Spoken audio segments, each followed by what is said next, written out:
Declaro aberta a primeira sessão extraordinária da primeira turma de 25 de março de 2025. Passo a palavra ao Procurador-Geral da República, professor Paulo Gustavo Gonet Branco. A denúncia retrata acontecimentos protagonizados pelo agora ex-presidente da República, Jair Bolsonaro, que formou, com outros civis e militares, organização criminosa que tinha por objetivo gerar ações que garantissem a sua continuidade no poder, independentemente do resultado das eleições de 2022. A organização tinha por líderes o próprio presidente da República e o seu candidato a vice-presidente, o general Braga Neto.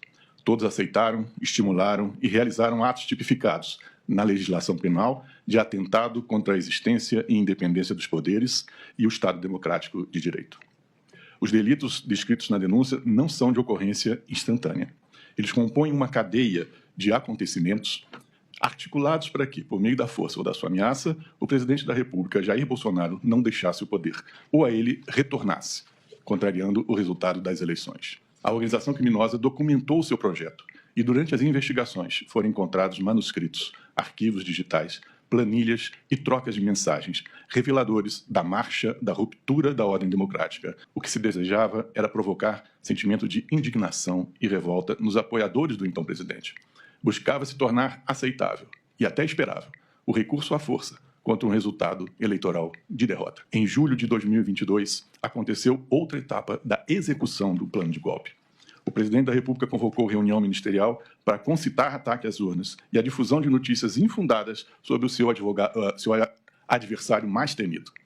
Na reunião, falou-se inequivocamente em uso da força como método a ser implementado.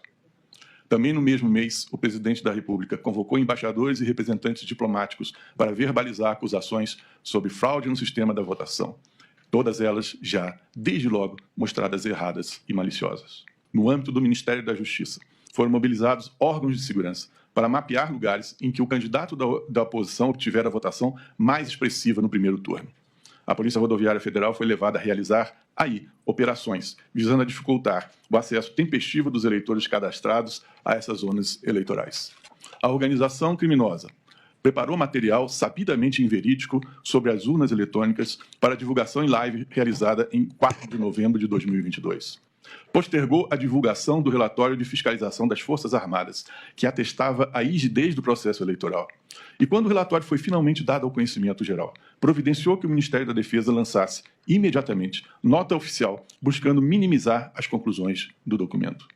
Ordenou a emissão de nota oficial a favor da liberdade de expressão em 11 de novembro de 2022, visando a dar aos apoiadores do golpe a aparência de que as Forças Armadas acolhiam e incentivavam os acampamentos espalhados pelo país.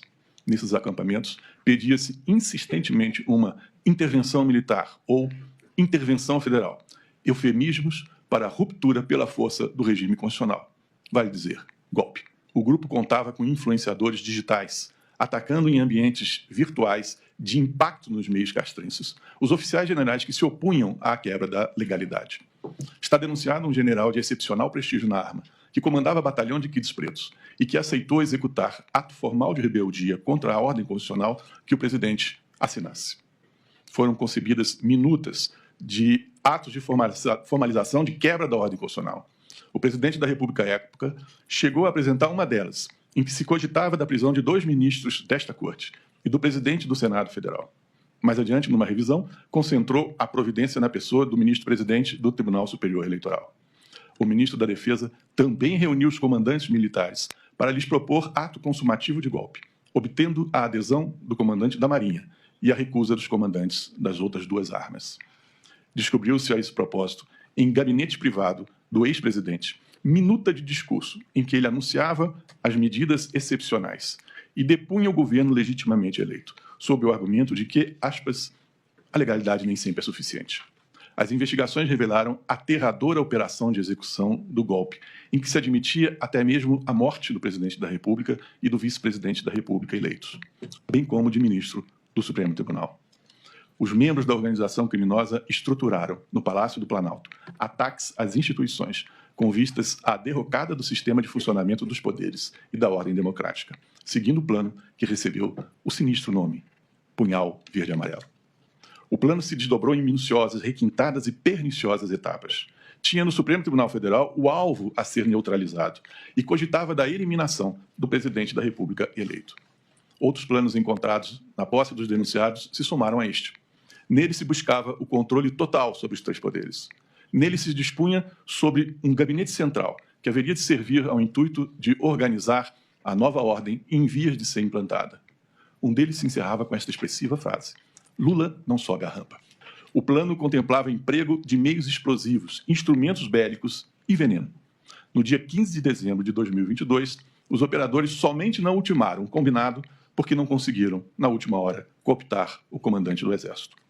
A frustração dominou os integrantes da organização criminosa, que, entretanto, não desistiram da tomada violenta do poder, nem mesmo depois da posse do presidente da República eleito. A organização criminosa sempre incentivou e apoiou a mobilização do grupo de pessoas em frente ao quartel-general do Exército em Brasília, que pedia a intervenção militar na política.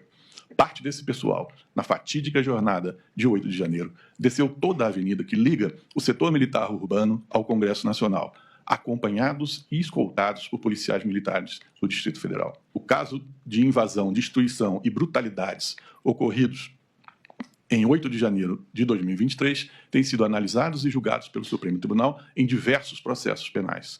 O Supremo Tribunal neles discerniu a ocorrência de crimes contra a ordem democrática, afirmando reiteradas vezes a tentativa de golpe.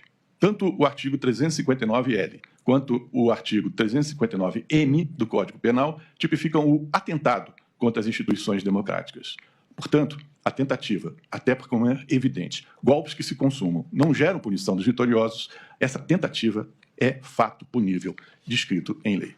Todos os fatos referidos pelo colaborador e utilizados na denúncia estão confirmados por outros elementos de convicção, o que afasta a perspectiva de acusação baseada exclusivamente na palavra do colaborador.